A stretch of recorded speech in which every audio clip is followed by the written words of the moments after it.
इस वीडियो में हम कक्षा 8 गणित विषय के अंतर्गत अध्याय 1 linear equation in one variable एक चर वाले रैखिक समीकरण की प्रश्नावली 2.2 के 8 प्रश्न हल करेंगे और प्रश्नावली के शेष 8 प्रश्न हम अगली वीडियो में हल करेंगे।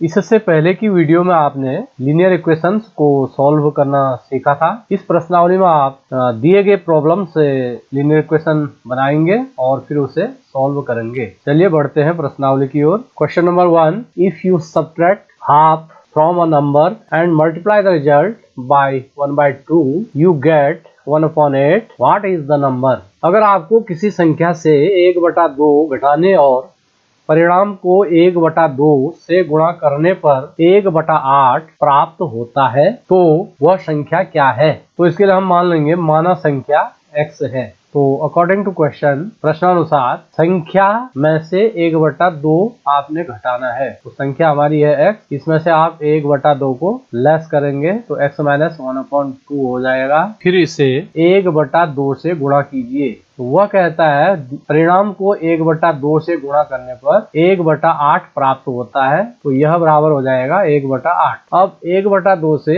अंदर कोष्ठ में गुणा करेंगे तो 1 से x गुणा होगा x और बटा 2। x के हर में आप 1 समझ लीजिए तो 1 से 2 को गुणा करेंगे तो 2 प्राप्त हुआ। ऋण 1/2 से 1/2 को गुणा करेंगे, न्यूमरेटर से न्यूमरेटर और डिनोमिनेटर से डिनोमिनेटर गुणा होगा तो 1 और 1 मल्टीप्लाई होंगे 1, 2 और 2 मल्टीप्लाई होंगे 4। यह बराबर आ जाएगा 1/8। अब हम ऋण 1/4 को बाईं ओर से दाईं ओर ले जाएंगे। Transposing -1/4 to right hand side we get x/2 is equal to 1/8। अब देखिए -1/4 बाएं से दाएं जाएगा तो यह +1/4 बन जाएगा। x/2 इज इक्वल्स टू, अब 1/8 और 1/4 तो इनके हरों का जो लॉसा आएगा वह 8 आएगा। अब हम 8 का भाग 8 में देंगे, एक बार जाएगा। 1 से इसके अंश को गुणा करेंगे, 1 × 1 1 होता है धन। 4 का भाग 8 में देंगे, 2 बार जाएगा। 2 से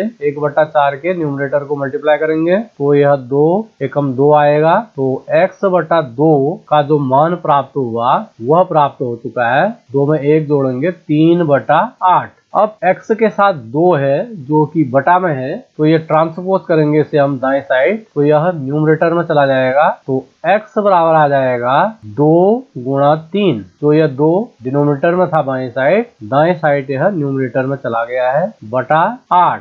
2 से 8 कैंसिल हो जाएगा 4 बार तो यह आपको प्राप्त हो जाएगा 3/4। तो अतः संख्या क्या आ चुकी है 3/4। This is answer. Question number 2, the perimeter of a rectangular swimming pool is 154 meter.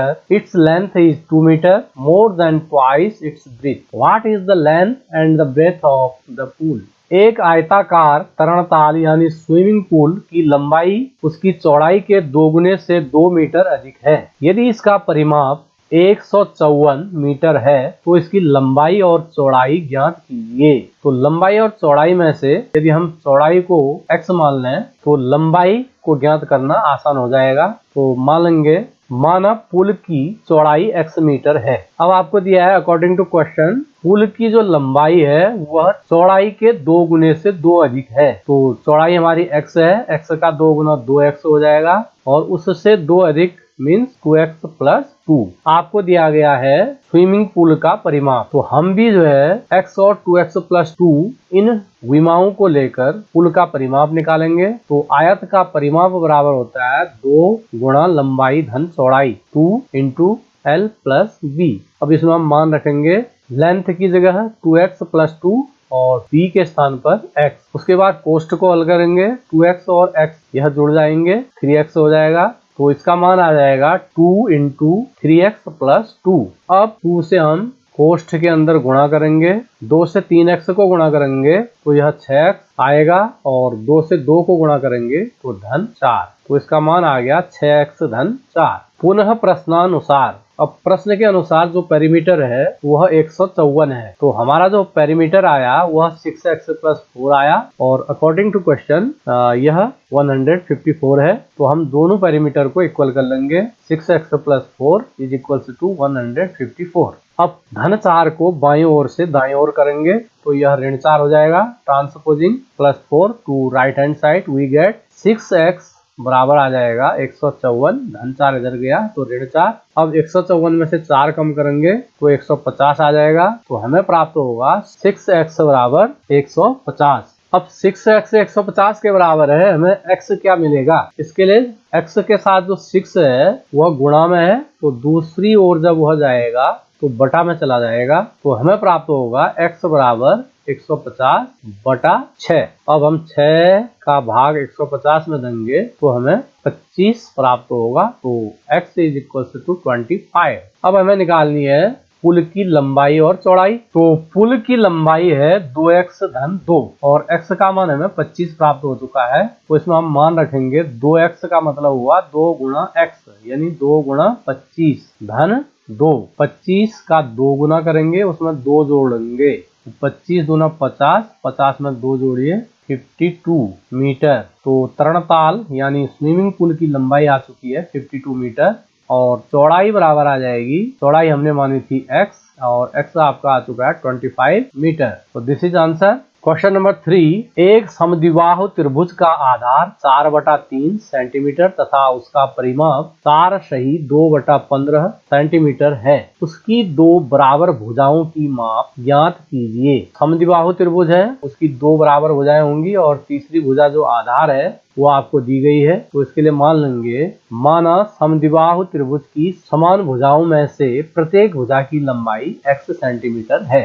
अब प्रश्न में आपको त्रिभुज का परिमाप दिया गया है, तो हम भी जो है त्रिभुज का परिमाप ज्ञात करेंगे। अब परिमाप ज्ञात करने के लिए तीनों भुजाओं को जोड़ लेते हैं। तो दो भुजाएं उसकी x और x हैं, समान भुजाएं हैं। तीसरी भुजा आपको 4/3 दी गई है, तो परिमाप आ जाएगा x धन 4/3। x और x सजाती टर्म है, ये जुड़ जाएंगे, x में x जोड़ेंगे 2x प्राप्त होगा। तो हमें प्राप्त हो जाएगा 2x धन 4/3। अकॉर्डिंग टू क्वेश्चन, प्रश्नानुसार आपको जो परिमाप दिया गया है वह 4 सही 2/15 दिया गया है। तो 2x धन 4/3 बराबर हो जाएगा 4 सही 2/15। अब 4 सही 2/15 को हम सरल करेंगे तो इसका मान 15 से 4 को गुणा करेंगे, 15 चक्को 60 और उसमें 2 जोड़ेंगे 62। तो यह प्राप्त हो जाएगा 62/15। तो हमें मिलेगा 2x धन 4/3 बराबर 62/15। अब देखिए इनके हरों में बाईं ओर 3 है और दाईं ओर 15 है। 3 और 15 का यदि हम LCM लें तो वह 15 होगा। तो इस 3 और 15 को हटाने के लिए हम पूरे समीकरण को इसके LCM यानी 15 से मल्टीप्लाई कर लेते हैं। तो हमें प्राप्त होगा 15 गुणा 2x, 2x को हम 15 से गुणा करेंगे, धन 15 गुणा 4/3, 4/3 को भी 15 से गुणा किया और इसी प्रकार बराबर के दाएं साइड 15 गुणा 62/3। अब दूसरे पद में 3 से 15 जो है 5 टाइम कैंसिल हो जाएगा और बराबर के बाद 15 से 15 कैंसिल हो जाएगा। वी गेट 15 2 30, तो यह हो जाएगा 30x प्लस 5 से 4 को मल्टीप्लाई करेंगे 20 बराबर आ जाएगा 62। अब प्लस 20 को ट्रांसपोज कीजिए दाएं ओर तो यह -20 हो जाएगा। तो हमें प्राप्त होगा 30x बराबर 62 ऋण 20। अब 62 में से 20 कम करेंगे तो 42 हो जाएगा। तो हमें प्राप्त हो जाएगा 30x = 42। x बराबर जो आएगा यह 30 दाएं साइड 42 के नीचे जाएगा। तो x बराबर मिलेगा 42/30। अब इसे हम कैंसिल कर लेते हैं 6 से। 6 7 जार 42, 6 5 जार 30। तो हमें प्राप्त हुआ x बराबर 7/5। 7/5 को हम 1 सही 2/5 भी लिख सकते हैं। कैसे लिख सकते हैं? इसके लिए आप 5 का भाग 7 में देंगे तो वह एक बार जाएगा और शेषफल 2 बचेगा। तो यह बन जाएगा 1 सही 2/5। तो त्रिभुज की जो समान भुजाएं है प्रत्येक की लंबाई 7/5 या 1 सही 2/5 सेंटीमीटर हमें प्राप्त हुई। This is answer. Question number 4, sum of two numbers is 95. If one exceeds the other by 15, find the numbers. दो संख्याओं का योग 95 है। यदि एक संख्या दूसरी से 15 अधिक है तो दोनों संख्याएं ज्ञात कीजिए। तो इसके लिए मान लेंगे, माना एक संख्या x है। अकॉर्डिंग टू क्वेश्चन जो दूसरी संख्या है वह पहली संख्या से 15 अधिक है, तो दूसरी संख्या आ जाएगी x धन 15, x प्लस 15। संख्याओं का योगफल 95 है। अब संख्या हमारे पास पहली x है और दूसरी x प्लस 15 है। आपको इनका योग 95 दिया गया है तो यह बराबर हो जाएगा 95। अब x and x same term है तो यह ऐड हो जाएंगे। x में x हम ऐड करेंगे 2x प्राप्त होगा plus 15 is equal to 95। Transposing 15 to right hand side we get 2x बराबर हमें प्राप्त होगा 95 में से यह जो धन 15 है यहाँ जाकर ऋण 15 हो जाएगा। 95 ऋण 15। अब 95 में से हम 15 को लेस करेंगे तो हमें 80 प्राप्त होगा। तो 2x is equal to 80। x equal to यह जो 2 है यह दूसरे साइड बटा में चला जाएगा तो x बराबर हमें प्राप्त होगा 80 बटा 2। 2 का भाग 80 में देंगे तो 80 का आधा होता है 40। 2 का भाग देने पर संख्या आधी हो जाती है। अतः एक संख्या आ जाएगी आपकी x जो कि आ गई है 40 और जो दूसरी संख्या है वह x धन 15 यानी पहली संख्या से 15 अधिक है। तो x के स्थान पर यदि हम 40 लिखें तो 40 प्लस 15 हमें प्राप्त होगा 55। तो संख्या आ गई है 40 and 55। Answer question number 5। Two numbers are in the ratio 5 and 3 if they differ by 18 what are the numbers. दो संख्याओं में अनुपात 5:3 है। यदि उनमें अंतर 18 है तो संख्याएं ज्ञात कीजिए। तो ऐसे प्रश्न में जिसमें आपको अनुपात दिया जाता है आप अनुपात के अनुसार ही संख्याओं को मानेंगे। तो अनुपात 5 और 3 का है तो पहली संख्या हम 5x मान लेंगे, दूसरी 3x मान लेंगे। तो मानेंगे माना संख्याएं 5x और 3x हैं। Let the numbers are 5x and 3x। According to question आपको दिया गया है इनका अंतर 18 है। अब तो बड़ी संख्या जो होगी 5x होगी और छोटी संख्या 3x होगी। तो अंतर का मतलब होता है ऋण। तो 5x minus 3x is equal to 18। 5x में 3x कम करेंगे तो प्राप्त होगा 2x। तो 2x बराबर आ जाएगा 18 और x बराबर ज्ञात करने के लिए यह 2 18 के हर में चला जाएगा। तो x बराबर आ जाएगा 18/2। 2 से हम 18 को डिवाइड करेंगे तो हमें प्राप्त होगा 9। तो x का मान हमें मिल चुका है 9। अब हम आसानी से संख्याओं को ज्ञात कर सकते हैं। तो अतः पहली संख्या बराबर 5x। पहली संख्या हमने 5x मानी थी तो 5x का मतलब हुआ 5 गुणा 9 क्योंकि x का मान हमें 9 प्राप्त हुआ है। तो 9 5 जार 45 हमें पहली संख्या प्राप्त हो चुकी है। और दूसरी संख्या जो आएगी वह 3x है यानी 3 × 9 3 9 जार 27। तो संख्या प्राप्त हो गई है 45 and 27। This is answer. Question number 6। 3 consecutive integers add up to 51. What are these integers?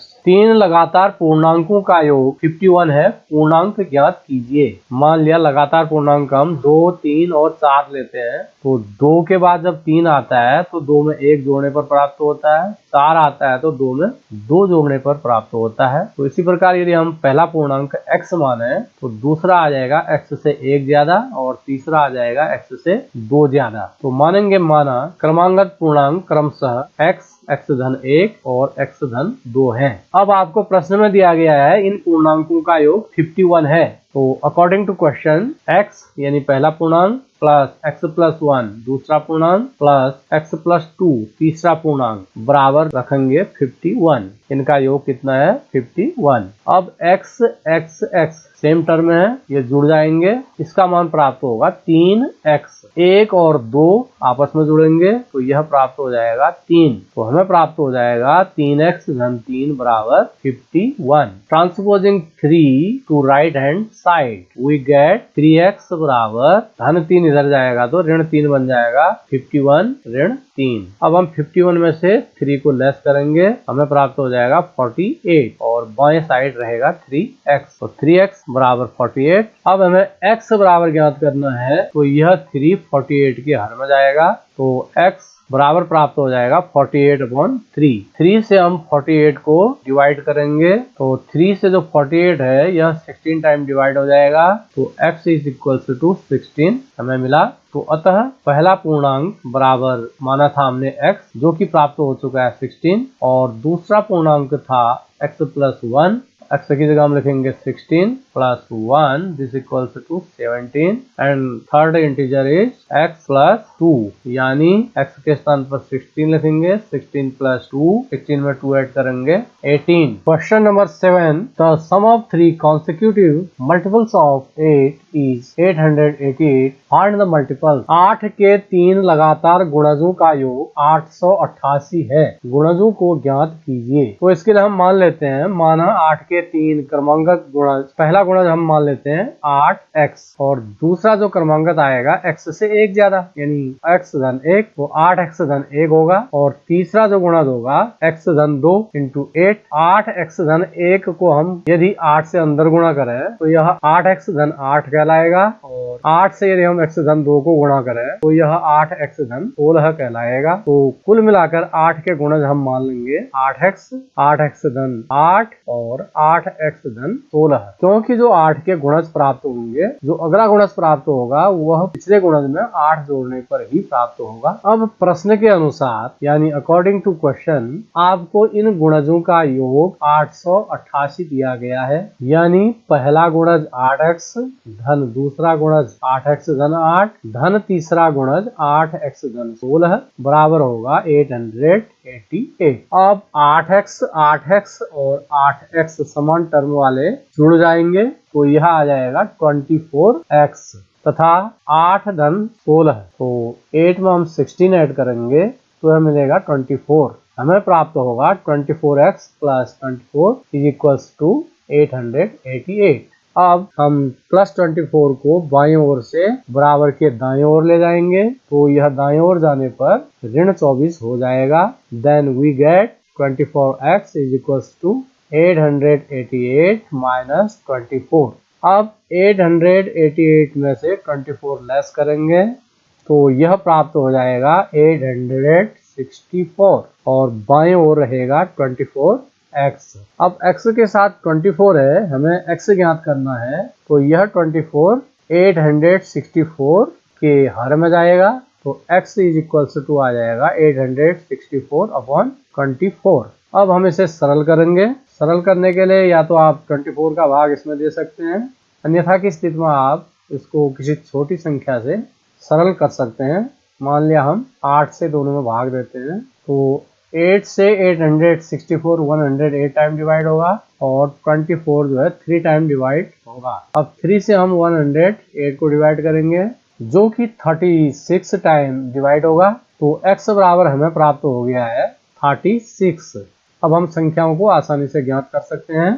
तो फर्स्ट मल्टीपल यानी पहला गुणज प्राप्त होगा जो कि हमने माना था 8x, तो 8 गुणा x के स्थान पर हम लिखेंगे 36, इसको मल्टीप्लाई कर लेंगे जो कि आ जाएगा 288 और जो दूसरा मल्टीपल आएगा 8x धन 8 यानी 8 गुणा 36 धन 8 गुणा 36 हमने अभी कर रखा ऊपर 288 आया है, इसमें आप 8 ऐड कर लेंगे जो कि 296 आ जाएगा। और तीसरा गुणा थर्ड मल्टीपल ज्ञात करने के लिए आप 8x प्लस 16 में मान रखेंगे तो 8 इंटू x के स्थान पर 36 प्लस 16 8 गुणा 36 का मान 288 है, इसमें आप 16 ऐड कर लीजिए या 296 में आप 8 जोड़ लीजिए जो कि आ जाएगा 304। तो 8 के 3 क्रमांकक मल्टीपल आ गए हैं 288, 296 एंड 304। This is answer. 3 लगातार पूर्णांक बढ़ते क्रम में लेकर उन्हें क्रमशः 2, 3 तथा 4 से गुणा कर योग करने पर योगफल 74 प्राप्त होता है। तीनों पूर्णांक ज्ञात कीजिए। तो क्रमांकक पूर्णांकों को हम मानते हैं x धन 1 और x धन 2। अकॉर्डिंग टू क्वेश्चन आपने पहले पूर्णांक को 2 से मल्टीप्लाई करना है तो यह 2x हो जाएगा और दूसरे पूर्णांक को आपने 3 से मल्टीप्लाई करना है तो यह 3 इंटू एक्स प्लस 1 हो जाएगा और तीसरे पूर्णांक अर्थात x प्लस 2 को 4 से गुणा करना है, फिर इसे जोड़ना है। तो इन तीनों को हम 2, 3 और 4 से गुणा कर जोड़ेंगे तो योग 74 प्राप्त होता है। यह प्रश्न के अनुसार है। अब 2x को हम ऐसे ही लिखेंगे, 3 से हम अंदर मल्टीप्लाई करेंगे, 3 से x को गुणा करेंगे 3x और 3 से हम 1 को मल्टीप्लाई करेंगे 3 प्लस ऐसे ही 4 से हम अंदर गुणा करेंगे क्वेश्चन में, 4 से x को मल्टीप्लाई करेंगे 4x, 4 से 2 को मल्टीप्लाई करेंगे 8 बराबर प्राप्त होगा 74। अब हम सेम टर्म्स वालों को जोड़ेंगे 2x plus 3x plus 4x जो कि ऐड करके आ जाएगा 9x और 3 प्लस 8 का मान आ जाएगा प्लस 11 बराबर के दाईं ओर 74 रहेगा। Transposing plus 11 to right hand side we get 9x is equals to 74 minus 11 plus 11 आपका दाईं ओर आएगा तो यह ऋण 11 हो जाएगा। अब 74 में से हम 11 कम करेंगे 63 प्राप्त होगा तो हमें प्राप्त हो गया है 9x बराबर 63। x ज्ञात करने के लिए यह 9 63 के डिनोमिनेटर में जाएगा तो 9 से 63 डिवाइड हो जाएगा 7 टाइम तो x बराबर हमें मिल गया है 7। तो पहला पूर्णांक हमें प्राप्त होगा x यानी 7 और दूसरा पूर्णांक x धन 1 यानी 7 प्लस 1 8 और जो तीसरा इंटीजर प्राप्त होगा x प्लस 2 अर्थात 7 धन 2 यानी 9। तो हमें इंटीजर्स प्राप्त हो गए हैं 7 8 एंड 9। This is answer.